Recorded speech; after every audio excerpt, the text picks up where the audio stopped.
Ah, I open the window there.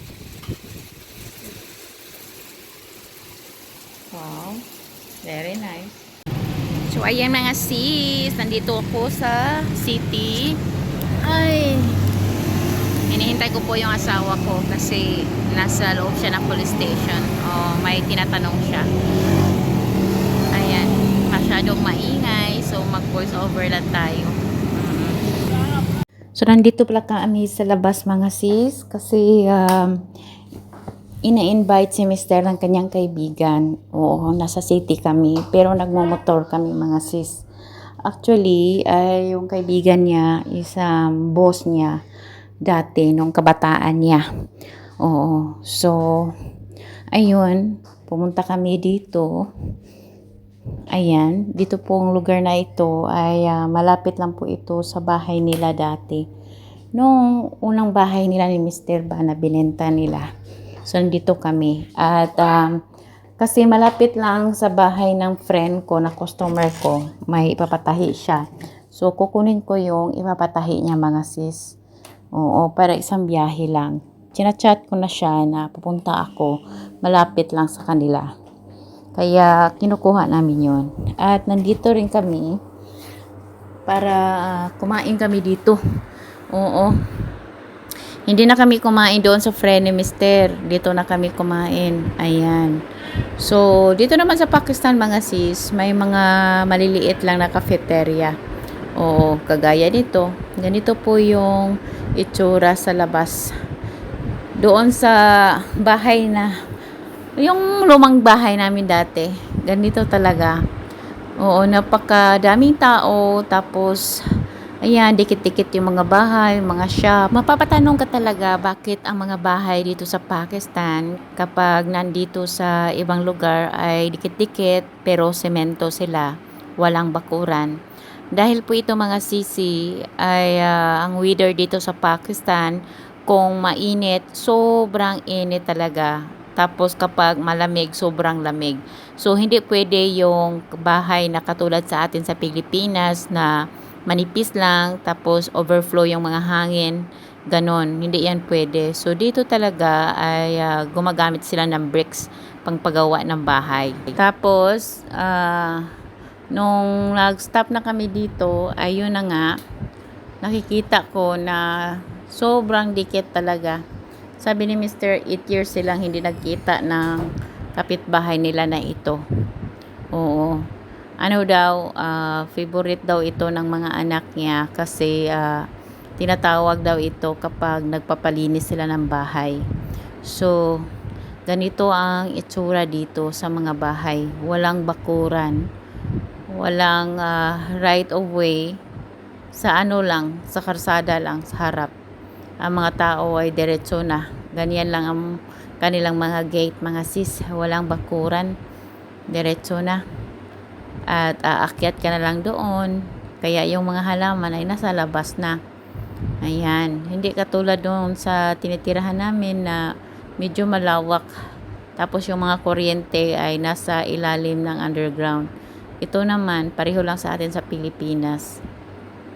At sa area na ito, palagi ding nagba-blackout mga sis. Nung dito kami nakatira, aabot talaga ng mga 8 hours blackout. Minsan, gabi hanggang umaga. Hindi naman siya katulad sa atin mga sis na kapag summer, okay lang kung electric fan. Dito kasi kapag summer mga sis, ang electric fan ay nagbubuga siya ng init. So, magba-blackout pa siya. Kapag mag-blackout, grabe yung ano niya, yung init niya pumapasok talaga sa mga buto mo na hindi mo pa na-experience nung nandyan ka sa Pilipinas. So, malapit na pala kami mga sisi. Ayan. So, galing na kami doon mga sisi. Alam nyo na, hindi tayo pwedeng mag-video doon. So, ayan, nandito na kami sa highway ni Mister. Huminto lang kami kasi bumili siya ng mga prutas. Dito pala sa kalye mga sisi, ang mga vendors po ay binibigyan po talaga ng mga para bang mga boat dito sa lugar namin para mayroon silang matitinda. Ayan mga nandito ako sa kalsada, naghintay ng asawa ko kasi bumili siya ng prutas. Ayan. Nakabili na kami ng mga prutas mga sisi at bumalik si Mister kasi gusto niya bumili ng tubig. So, nagmadali kaming umuwi. para makuha namin yung anak namin. Ayan. So, dumating na kami sa bahay mga sis at ito na nga, dinala namin si Joseph sa labas. Ayan. So, bumili kami ng makakain kasi galing kami sa pagbili ng kanyang school shoes. Ayan mga sis. Kasi nag 50% po sila mga sis. Pag bumili ka ng 5,000 rupees mahigit, ay 50% po yung price. Ayan. For example, bibili ka ng 6,000, 3,000 na lang ang mababayad mo. So, dalawang shoes na yun. Ang brand po kasi ng bata mga sis ay napaka ano po niya, napaka strong. Yan po ang branded dito na sapatusan dito sa Pakistan. So, nandito kami sa lugar namin at hinihintay namin si Mister kasi nag-withdraw pa po siya sa bangko.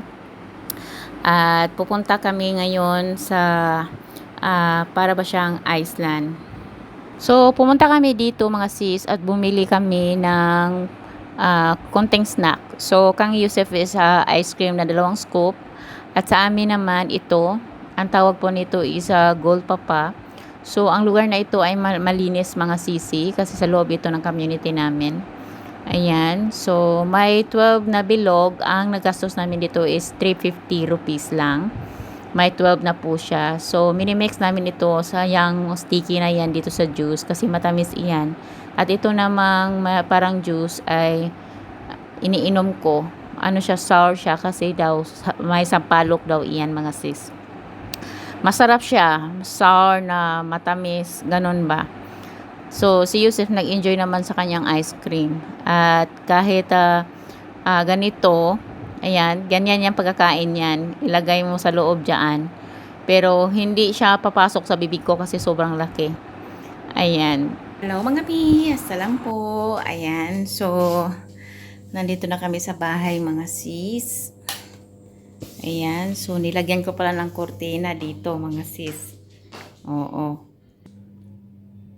Nilagyan ko po ng kortina dito sa may kusina mga sis kasi ang teacher ng anak ko ay dito na po siya sa sala magtuturo sa kanya.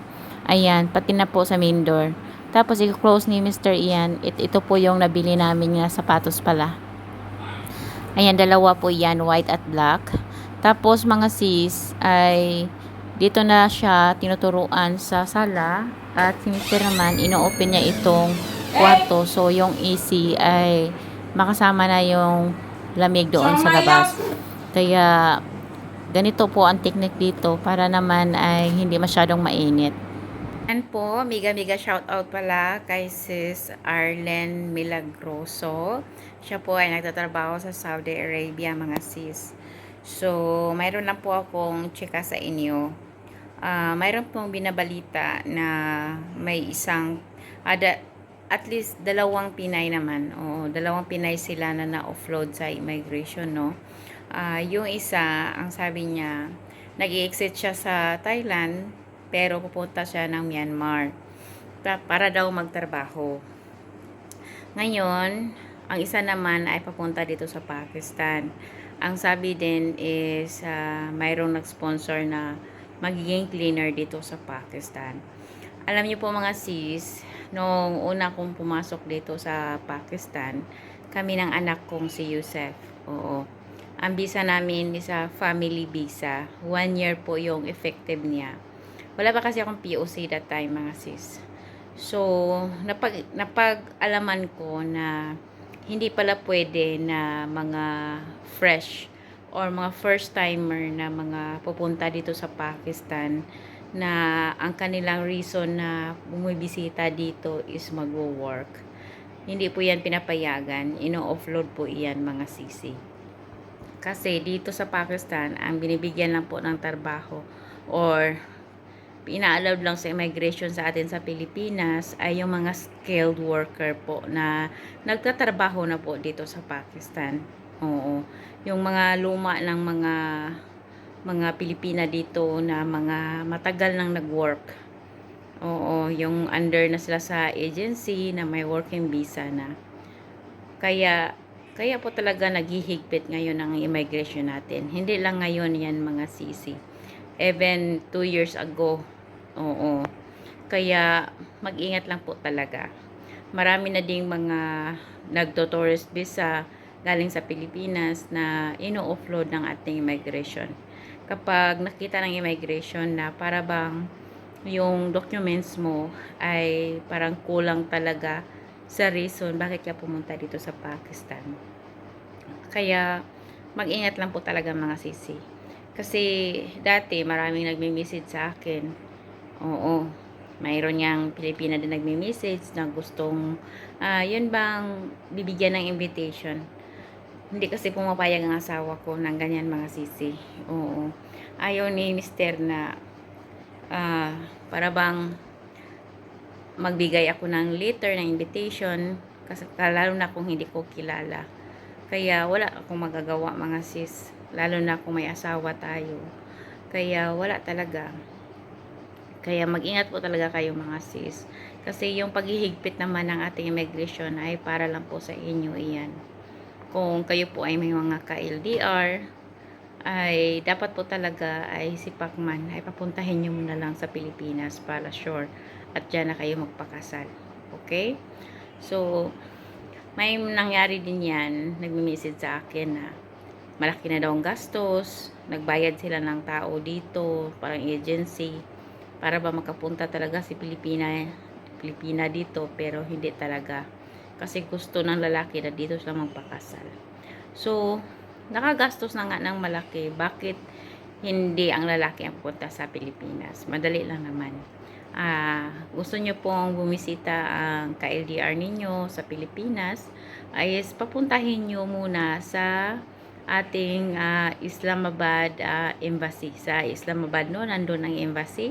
Pabisitahin ninyo doon si Pacman ninyo at mag-inquire kung ano ang gagawin para makapunta siya dito, doon sa Pilipinas. Oo, yan na po. Kailangan po talaga ng Pacman ay kailangan pumunta sa ating embassy. Kaya, huwag kayong magmadali. Okay? Ang kailangan lang po talaga ay pasensya ninyo at makita ninyo ang effort ng lalaki. Oo. Kasi hindi nyo kilala ang tao talaga mga sis. Mag-iingat talaga kayo. Kasi dito sa Pakistan, ang laki ng Pakistan. Paano na lang kung dadalhin kayo sa bulubundukin, sa village, yun bang walang signal na hirap mang ganun, wala kayong kilala, so kayo lang mahihirapan, so diba? Kaya mag-ingat-ingat talaga tayo mga sisi. Oo, kahit masasabi natin marami na kaming mga Pilipina dito nakapag-asawa ng Pakistani, pumunta naman kami dito na yung asawa namin ay nakapunta na sa Pilipinas. Kilalang kilala na namin. Kaya sa mga baguhan dyan, wala namang problema na mag-asawa kayo ng mga Pakistani, mga palangga. Oo. Ang atin lang is ang yung seguridad ninyo.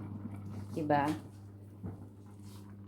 Kasi kapag nandoon na kayo sa sitwasyon, mahirap na iyan. Kaya doble ingat ang ating mga sisi para lang po sa kaligtasan ninyo iyan. Oo, ganun talaga. Kaya kayo mga sisi, alam ko marami talagang mga nag-LDR ngayon. Tapos maraming natatakot, maraming nag-hesitate, ganun ba? Huwag kayong mag-hesitate. Ang sa inyo lang talaga ay makuha ninyo yung tiwala ninyo sa lalaki. Yun bang sila mismo ang pupunta sa atin sa Pilipinas. Pagdating nyo naman dito sa Pakistan mga sis, iba-iba kasi ang ugali ng mga in-laws dito sa Pakistan. So, dapat mataas yung pasensya ninyo. Pero, ang advice ko lang talaga, kapag pupunta kayo dito ng Pakistan, magbakasyon muna kayo. Oo, bakasyon muna para maobserbahan ninyo ang mga paligiran at yung in-laws ninyo. Okay? So, kung nakita ninyo na okay na, go. Wala namang problema. Kasi dito naman sa Pakistan, katulad dito, tingnan ninyo. Dito naman sa Pakistan mga sis, iba-iba ang status ng aming buhay dito. Ngayon, ang pinakamalaking adjustment lang talaga mga sis ay yung weather. Kasi kapag summer, napakainit talaga mga sisi. Kapag winter, sobrang lamig din. So, yan lang talaga ang problema. Kung nakita nyo naman na kaya ng partner ninyo na mag-provide ng pangailangan ninyo at nakita mo na mahal ka naman niya, goods iyan. Kasi marami naman talaga mga Pakistani na mabait talaga mga sisi. Oo, may ibang mga tao lang talaga na hindi siniswerte. Kami, hindi naman kami mayaman, pero at least ay na-provide ni Mister yung pangailangan ng anak ko. Oo. Tapos, nagtutulungan. Ganun lang talaga mga sis. Kaya, mag-ingat palagi. Huwag magpadalos-talos. So, yun lang talaga masasabi ko sa inyo mga sisi. Huwag kayong magmadali. Kasi, hindi naman talaga maiwasan na mapamahal kayo sa inyong ka-LDR. So, mas maganda na ma-experience din ninyo na yung lalaki ay pupunta sa inyo. Kasi ang lalaki talaga na seryoso sa inyo, mag-i-effort yan, puntahan kayo. O, 'di ba? So, yun lang mga sisi, mag-ingat kayong lahat at sana ay double wise lang din tayo. Okay? So, mag-ingat tayo. Allah Hafiz.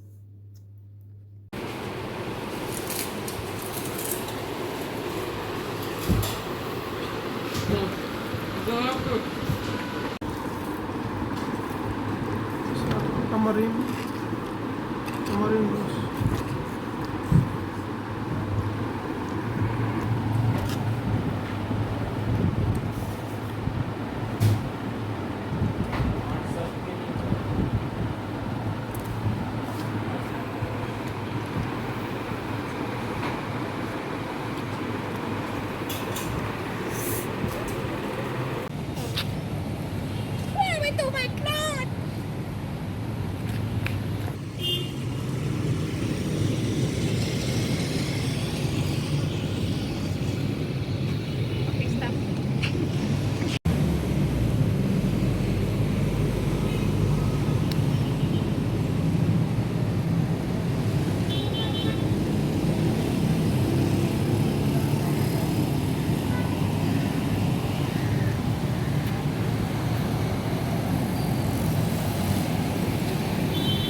Looks like a pinball.